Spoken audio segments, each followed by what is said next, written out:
Salutations à toutes et à tous, Steve, supporter of Marseille. J'espère que vous allez bien. Si tu es nouveau sur ma chaîne, l'ensemble de mes abonnés et moi-même te souhaitons la bienvenue. Ici, on parle foot. On va débriefer, analyser ensemble ce match. Lorient, Olympique de Marseille, 15e journée de Ligue 1 Uber Eats. Victoire 4-2 là-bas au stade du Moustoir. Allez, c'est parti. Tout d'abord, je fais une dédicace à Damien Waro, réunionnais, d'origine de par son nom, on reconnaît. Il y a beaucoup de Waro à La Réunion. J'avais un pote d'ailleurs de l'armée, Alexandre Waro, que je salue, les supporters de Lyon. Ce sont des choses qui arrivent. Donc voilà, Damien Waro, je te fais une grosse dédicace. Je fais une grosse dédicace à tous les supporters de l'OM à La Réunion, et puis même ceux qui sont sur l'île Maurice, ceux qui sont à Mayotte, ceux qui sont dans tous les dom-toms dans le monde, partant des Caraïbes jusque de l'autre côté, en Nouvelle-Calédonie. Voilà, grosse dédicace à tous les supporters de l'OM dans le monde, en fait. Voilà. Alors, pas de déplacement de supporters marseillais à Lorient.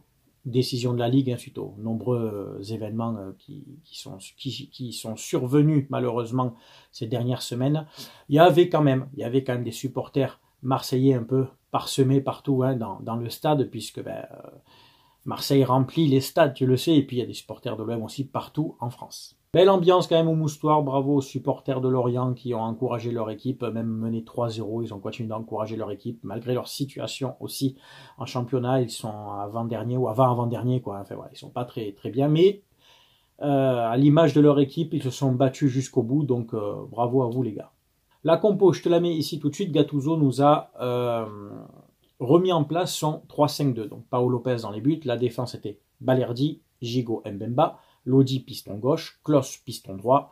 Dans l'axe à la récupération, on avait Unai Verretou, en 10 Harit, et devant les deux pointes Vitinha et Aubameyang.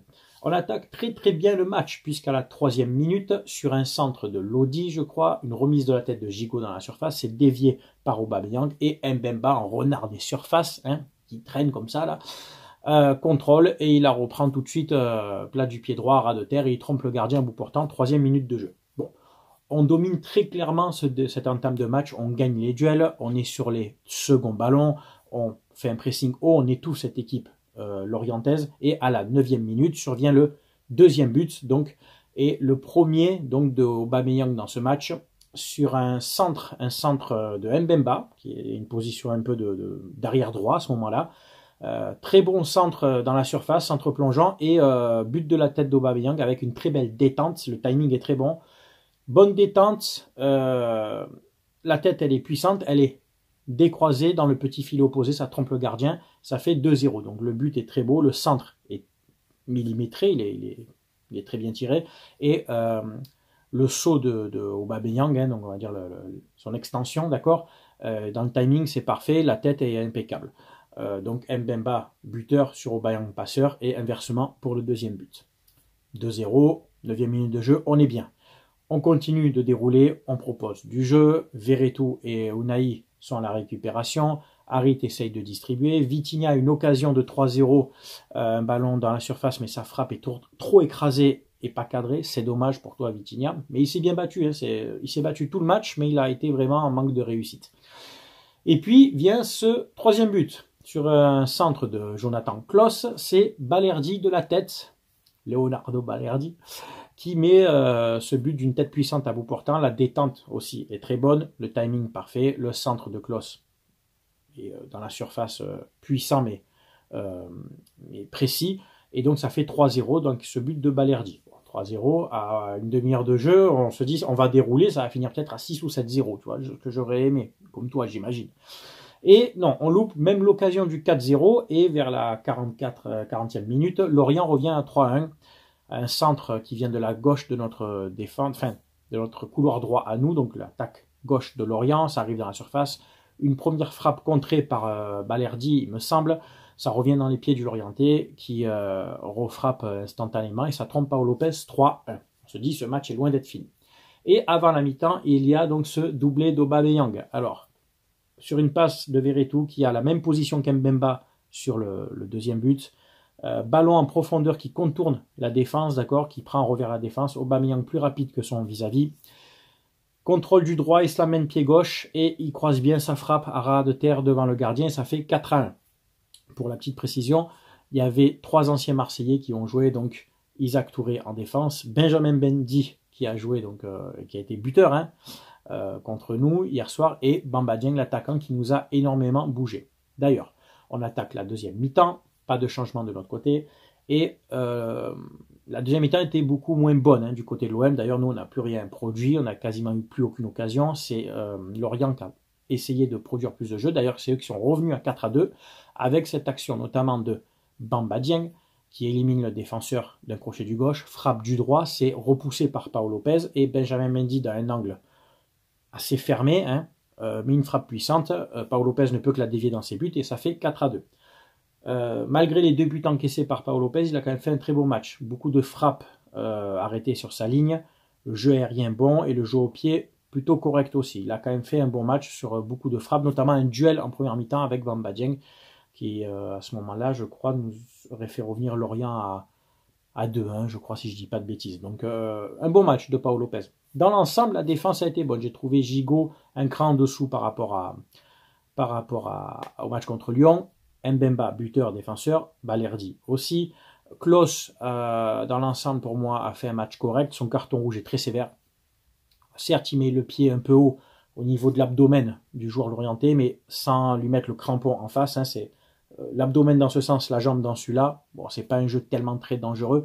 Par contre, la faute qu'a subi Mbemba, la semelle sur la cheville, ça peut mériter aussi un rouge. Si tu mets rouge pour la faute de Klose, tu dois mettre un rouge aussi pour la faute subie par Mbemba. Je suis désolé, mais là, l'arbitre n'a pas été bon. Voilà. Un rouge de chaque côté, j'aurais rien dit. Aucun rouge de chaque côté, j'aurais rien dit. Mais là, pour moi, la faute sur Mbemba est beaucoup plus dangereuse et sévère que celle faite par Klose. On est d'accord. Lodi, je l'ai trouvé assez brouillon. Il n'a pas gagné énormément du duel. Je suis vraiment pas emballé par ce joueur encore, hein, malgré qu'il est un peu plus libéré dans son jeu de par ce rôle de piston. Il se porte effectivement offensivement, mais il y a beaucoup de déchets. Unai aussi, je le trouve lent, je le trouve emprunté. Il a des fulgurances dans le match, mais il y a beaucoup de déchets aussi. Harit, qui n'a pas fait souvent les bons choix. Hein, il a créé des occasions, certes, il s'est porté très vite vers l'avant, mais des fois, c'était pas la bonne passe, c'était pas le bon décalage. Des fois, il frappe quand il faut pas frapper, etc. J'ai trouvé un peu emprunté. Pour moi, Aubameyang, c'est l'homme du match, passeur décisif et buteur. Alors, en 4 matchs, il en est à 7 buts et 3 passes décisives. C'est énorme sur les 4 derniers matchs, toutes compétitions confondues. Donc on retrouve un Aubameyang de classe là internationale. Attention, hein, comme je te dis encore, je ne retourne pas ma veste par rapport à ce que je pensais en début de saison pendant une bonne dizaine de matchs. Il a été pas bon pendant une dizaine de matchs, là il est bon, je le dis. Il faut être objectif. Moi, j'analyse match par match. Et à la fin de la saison, on fait un bilan du joueur. Là, ça va beaucoup mieux depuis 4 matchs. Ça ne veut pas dire que les premiers matchs, je ne pensais pas ce que j'ai dit. Hein, je préfère préciser, d'accord ? Au niveau des classements des buteurs, d'ailleurs, Aubameyang revient avec 5 buts, mais c'est le meilleur passeur de la Ligue 1 avec 6 passes décisives. Donc, il est impliqué sur 11 buts de l'OM. 5 buts, 6 passes décisives. Voilà. Là, on trouve des stats beaucoup plus conformes à son statut. Tu vois ce que je veux dire. Il ne s'est plus rien passé après dans ce match. Il y a eu des changements. Donc, Gueye a remplacé Unai. J'ai pas trop aimé le match d'Unai. Vitinha est sorti pour Murillo suite au carton rouge de Klose. Aubameyang a été remplacé par Sarr. Ismaïla Sarr 0. Le peu de ballons qu'il a touché, il les a gâchés. Voilà, il n'a rien produit. Hein. J'ai pas aimé sa rentrée, quoi. Je trouve que ce joueur contrairement au reste du groupe, tu vois, lui ne progresse pas, je trouve. Voilà. Et il y a eu la rentrée de Meïté en défense à la place de Balerdi ou Mbemba. Tu me reprendras. Enfin, Meïté est rentré en défense. Voilà. Écoutez, on est 6e. On retrouve une place un peu plus honorable. Hein, on n'est quand même pas sur le podium. On est 6e avec 23 points en 15 matchs. Donc, bien entendu, dans la moyenne des 2 points par match, on n'est pas bon. Mais on est sur une bonne série de 3 victoires en Ligue 1, 4 matchs invaincus en Ligue 1 depuis le match contre Strasbourg et de 4 victoires d'affilée avec ce match contre l'Ajax. Il faut continuer. Il reste 3 matchs avant la trêve internationale. Jeudi, un match très important à Brighton en Angleterre pour assurer la première place du groupe. Et ensuite, les 2 derniers matchs de championnat, Clermont à domicile, qui j'espère sera une formalité. Et ensuite, le dernier match, le déplacement à Montpellier. Voilà. Donc, si on peut prendre au moins 4 points sur ces 2 derniers matchs et à la limite un match nul à Brighton, ça me suffit largement, ça nous maintiendrait la première place, ça sera très bien. Maintenant, si on fait 6 points sur 6 en championnat, je ne vais pas me plaindre. Voilà, écoutez, c'est tout pour ce débrief, cette analyse de match. J'espère que ça t'a plu. C'est bien entendu à toi de commenter, de donner ton avis, que tu sois supporter de Lorient, de l'OM ou d'une autre équipe. Tu sais qu'avec moi, on respecte toujours, bien entendu, les avis de chacun. N'oubliez pas, jusqu'au 31 décembre, grosse offre de Noël avec mon partenaire mayogo.co. Tu peux avoir 1, 2, 3 ou 4 maillots offerts selon ce que tu commandes. Donc, tu vas sur mayogo.co. Tu choisis ce que tu veux, hein, des vestes, des maillots, club, nation, rétro, vintage, homme, femme, enfant, tout ce que tu veux. Et selon le montant de ton panier, tu auras 1, 2, 3 ou 4 maillots offerts. À partir de 59 € d'achat, un maillot offert. À partir de 99 € d'achat, 2 maillots offerts. À partir de 149 € d'achat, 3 maillots offerts. Et à partir de 189 € d'achat, 4 maillots offerts. En plus des maillots offerts, si tu mets mon code SOM, tu auras 15% de réduction. Et en plus, les frais de port sont offerts à partir de 79 € d'achat. Et en plus, 5% de ton panier m'est reversé que je mets de côté chaque année depuis 3 ans. Et au mois de juin, juillet, je prends la cagnotte, donc des 12 mois précédents. Je vais voir les 2 associations à qui je collabore depuis 3 ans, les Petites Sœurs des Pauvres et Sourire à la Vie, qui est une association qui s'occupe d'enfants malades sur Marseille, d'enfants atteints de cancer. Vous pouvez les suivre sur Instagram. Je suis en partenariat avec eux, donc en collaboration avec eux depuis 3 ans, comme les Petites Sœurs des Pauvres, et je prends la cagnotte et on fait 50-50. Depuis 3 ans, on est à 4 000 € de dons, donc c'est énorme, hein, de votre part à vous, de ma part un peu de ma poche aussi. Donc on continue cette année, là on est quasiment à 700 € au moment où je te fais la vidéo cumulée depuis juillet. Donc voilà, 5% de ton panier reversé que je mets de côté. Pour les maillots, attention, je précise, pour les maillots offerts, ce sont des maillots de la saison 2023-2024 uniquement.